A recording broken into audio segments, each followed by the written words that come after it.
नमस्कार, स्वाद भोजन विथ स्मितामध्ये स्वागत आहे। या व्हिडिओमध्ये मी तुम्हाला श्रीकृष्ण जन्माष्टमी निमित्त कोकणामध्ये पारंपरिक पद्धतीने श्रीकृष्णाला दाखवला जाणारा नैवेद्याची रेसिपी मी तुमच्या सोबत शेअर करणार आहे। चला तर मग कृतीकडे वळूया। आता आपण बनवणार आहोत मऊ लुसलुशीत अशा आंबोळ्या। त्यासाठी लागणारे साहित्य पाहूया। इथे मी 4 वाट्या तांदूळ घेतलेले आहेत।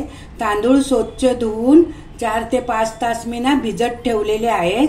तांदूळ कोणत्याही प्रकारचा घ्या, पण तांदूळ जुना असावा। 1 वाटी उडदाची डाळ, ती पण 4 ते 5 तास आहेत स्वच्छ धुवून मी भिजत ठेवलेली आहे। 4 चमचे मेथी पण आहे स्वच्छ धुवून अशी भिजत ठेवायची आहे। त्याच 1 वाटी आहे मी पोहे स्वच्छ धुवून अर्धा तास भिजत ठेवलेले आहेत। आता आपण मिक्सरच्या भांड्यामध्ये आहे सर्व भिजवलेले धान्य आहेत ते आपण बारीक वाटून घेऊया।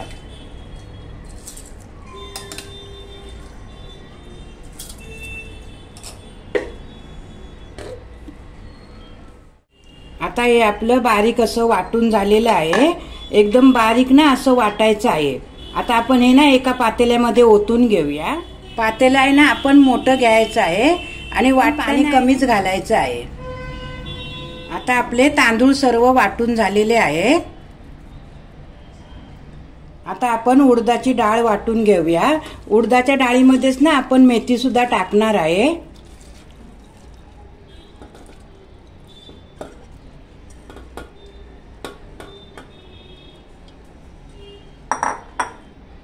मेथीचं पाणी सुद्धा आपण वाटताना टाकायचं आहे। तांदूळ, उडदाची डाळ आणि मेथी आपण एकत्र भिजत टाकली तरी सुद्धा चालेल। पोहे फक्त वेगळे भिजत टाकून आपण वाटून घ्यायचे आहे। आता आपण हे मिश्रण बारीक असं वाटून घेऊया। उडीद डाळ आणि मेथी बारीक अशी वाटून झालेली आहे।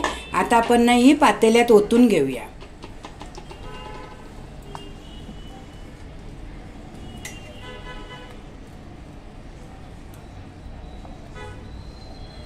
आता आपण पोहे सुद्धा बारीक असे वाटून घेऊया।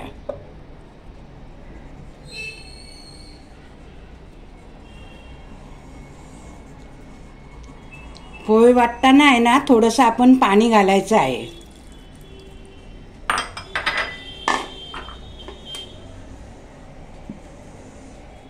आता पोहे सुद्धा आपले बारीक असे वाटून झालेले आहेत। आता आपण ह्या पातेल्यात ओतून घेऊया।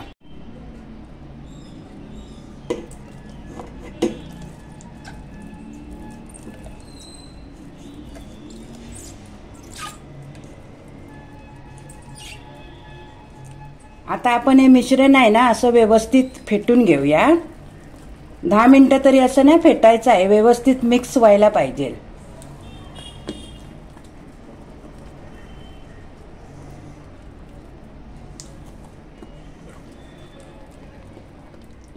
पीठ असं व्यवस्थित असं फेटून घ्यायचं आहे। आता उन्हाळा असेल तर आपलं पीठ आहे आंबोळ्यांचं 5 ते 7 तासामध्ये पण व्यवस्थित येतं। आता पावसाळा असल्यामुळे पीठ थोडं लवकर ठेवायचं आहे। आंबोळ्यांचं पीठ लवकर येतं, त्यांना 5 ते 6 तास तरी लागतात। आणि हिवाळा आणखीन पावसाळा असेल तर पीठ यायला उशीर लागतो। त्याच्यामुळे 2 तास लवकर पीठ करून ठेवायचं आहे, मग व्यवस्थित मस्त आंबून येतं पीठ। आता आपलं हे पीठ व्यवस्थित असं फेटून झालेलं आहे। आता आपण हे पीठ आहे व्यवस्थित असं झाकण लावून उबदार जागा असेल तिथे ठेवायचं आहे। आता पावसाळा असल्यामुळे पीठ जरा उशिरा येतं त्यामुळे आपल्याला 10 ते 12 तास तरी पीठ यायला लागणार आहे। आता आपण बनवणार आहोत मालवणी पद्धतीने काळ्या वाटाण्याची उसळ। त्यासाठी लागणारं साहित्य पाहूया। इथे मी काळे वाटाणे घेतलेले आहेत। काळे वाटाणे आहेत हे मी 4 ते 5 तास स्वच्छ धुवून भिजत ठेवले होते आणि कुकरला थोडंसं तेल टाकून आणि 1 ग्लास पाणी टाकलं आणि 8 शिट्ट्या करून छान असे उकडून घेतलेले आहेत। आणि आपल्याला 2 मोठे चमचे फोडणीसाठी तेल, 2 तेजपत्ता, बारीक चिरलेला 1 छोटा कांदा, 2 चमचे मालवणी मसाला, 1 चमचा गरम मसाला, अर्धा चमचा हळद, चवीपुरतं मीठ. वाटपासाठी लागणारं साहित्य पाहूया. इथे मी मीडियम साईजचे 2 कांदे आहेत ना असे उभे चिरून घेतलेले आहेत आणि 20 ते 25 ना लसणाच्या पाकळ्या घेतलेल्या आहेत. अर्धी वाटी सुकं खोबरं, 1 वाटी ओलं खोबरं. आता गॅसवर मी एक पॅन ठेवलेला आहे. आता आपण वाटप कसं भाजायचं ना ते बघूया. प्रथम आपण ना सुकं खोबरं भाजून घेऊया.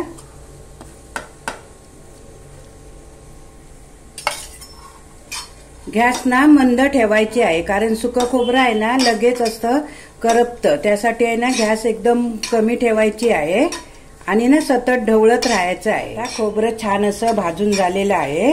आता आपण ना एका डिश मध्ये काढून घेऊया. आता आपण कांदा आणि लसूण सुद्धा छान असं भाजून घेऊया.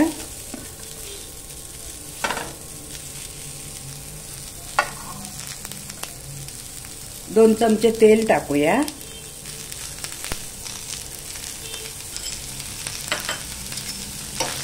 कांदा लसूण आहे ना आपण बारीक गॅस करून आहे ना सतत ढवळून आहे ना गुलाबी रंग होईपर्यंत छान असा भाजून घेऊया.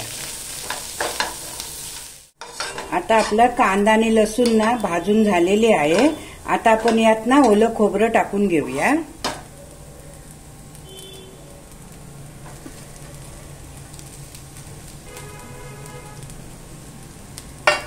ओलं खोबरं पण ना छान गुलाबी होईपर्यंत ना भाजून घेऊया. आता आपलं वाटप आहे ना व्यवस्थित सर्व भाजून झालेलं आहे. आता आपण ना एका डिश मध्ये थंड करण्यासाठी ठेवून देऊया. आता आपलं वाटप पूर्णपणे थंड झालेलं आहे. आता आपण एक मिक्सरचं भांडं घेतलेलं आहे. त्यामध्ये आपण ना वाटप वाटून घेऊया. सुकं खोबरं वाटून घेतलेलं आहे ना आपण ते पहिलं भाजलं आहे ना ते आता या ओल्या खोबऱ्यामध्ये ना व्यवस्थित असं मिक्स करून घ्यायचं आहे.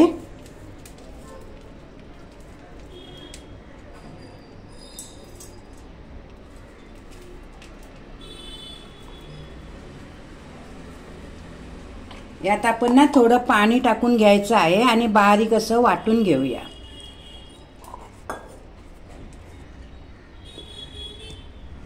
आता आपलं बारीक वाटप वाटून झालेलं आहे.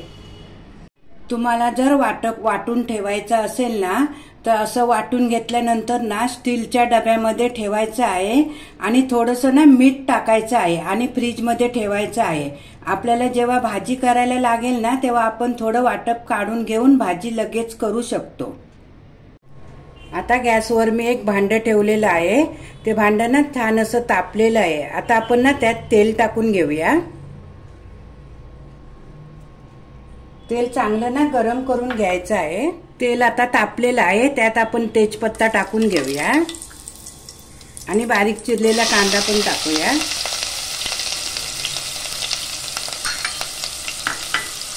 कांदा ना नरम होईपर्यंत आपण परतून घेऊया.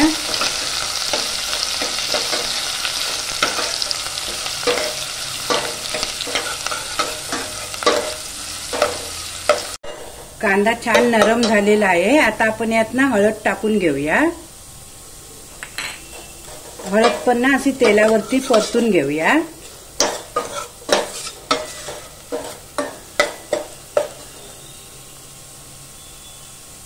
आता आपण 2 चमचे मालवणी मसाला टाकूया.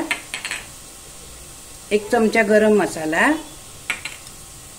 तो पण ना तेलावर असा परतून घेऊया.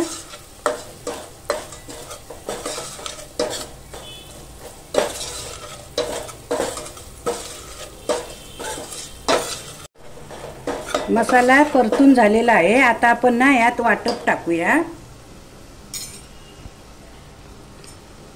4 मोठे चमचे एवढा आपण वाटप घेतलेलं आहे. ते पण ना असं परतून घेऊया.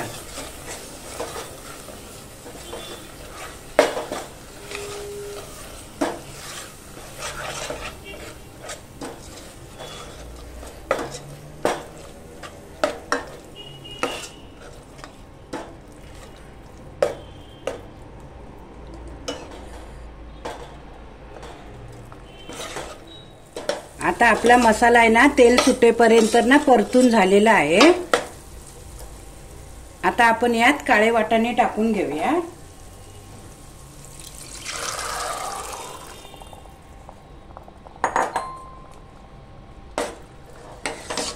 व्यवस्थित असं मिक्स करूया।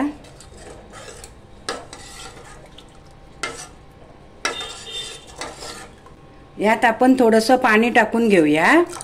आपल्याला उसळ ना जास्त पातळ करायची नाहीये।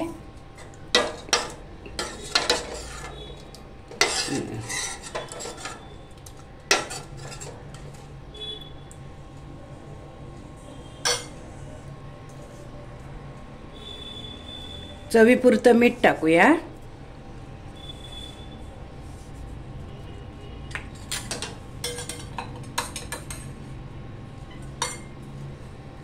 परत व्यवस्थित असं मिक्स करायची आहे। गॅस मीडियम ठेवून ना एक उकळी येऊन द्यायची आहे। आता आपल्या उसळला एक छान असा कड आलेला आहे। आता आपण त्यात ना थोडी कोथिंबीर घालून घेऊया आणि व्यवस्थित अशी मिक्स करून घेऊया। आता आपली काळ्या वाटाण्याची उसळ तयार आहे। आता आपण गॅस बंद करून घेऊया। अशा प्रकारे मालवणी पद्धतीने काळ्या वाटाण्याची उसळ तयार आहे। आता आपण पीठ ठेवून 10 तास झालेले आहेत। आता आपण पीठ उघडून बघूया। हे बघा, पीठ आपलं छान फुगून आलेलं आहे। आता आपण यात चवीपुरतं मीठ घालून घेऊया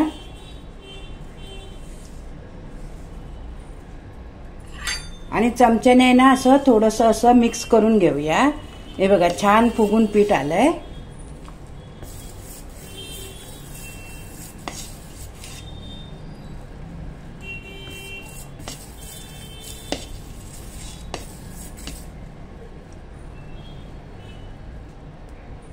गॅसवरती एक आपलं भिडं तापत ठेवलं होतं। भिडं चांगलं तापलेलं आहे। तर आपण असं आहे ना कांद्याने त्याला असं व्यवस्थित तेल लावून घ्यायचं आहे।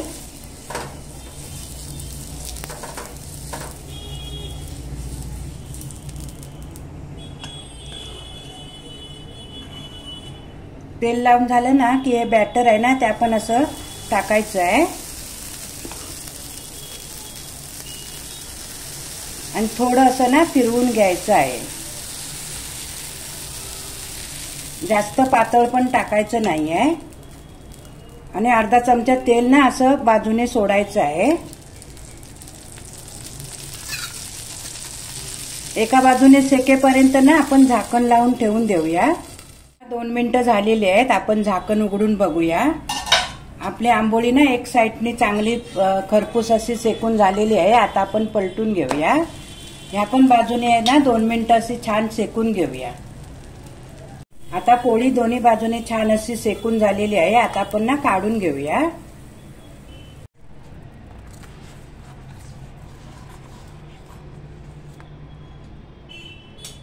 आता आपण दुसरी पोळी करून घेऊया। दुसरी पोळी करताना सुद्धा आहे ना आपण असं भिड्याला कांद्याने तेल लावायचं आहे। प्रत्येक पोळी करताना ना प्रत्येक वेळीला असं तेल लावायचं आहे।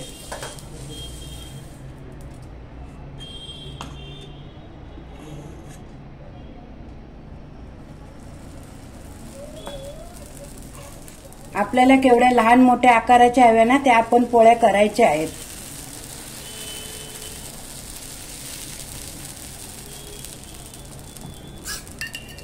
थोडं तेल टाकून घेऊया। झाकण ठेवून 2 मिनिटांसाठी ठेवून देऊया। आता 2 मिनिटं झालेली आहे। बघू, पोळी एका बाजूने ना छान अशी शेकलेली आहे। आता आपण ही पण पोळी ना पलटून घेऊया। आता आपली पोळी दोन्ही बाजूने छान अशी सेकून झालेली आहे। आता आपण काढून घेऊया। अशा प्रकारे सर्व पोळ्या करून घेऊया। कोकणामध्ये पारंपरिक पद्धतीने श्रीकृष्ण जन्माष्टमी निमित्त श्रीकृष्णाला आंबोळ्या, काळ्या वाटाण्याची उसळ आणि शेंगलांच्या पानाची भाजी असा नैवेद्य दाखवला जातो। शेंगलांच्या पानाची भाजी पारंपरिक पद्धतीने कशी बनवायची याची रेसिपी मी व्हिडिओच्या खाली दिलेली आहे। ती व्हिडिओ नक्की बघा। हा व्हिडिओ तुम्हाला कसा वाटला हे कमेंट करून सांगा। तुम्हाला जर ही रेसिपी आवडली असेल तर व्हिडिओला लाईक करा, शेअर करा आणि माझ्या चॅनलला सबस्क्राईब करा.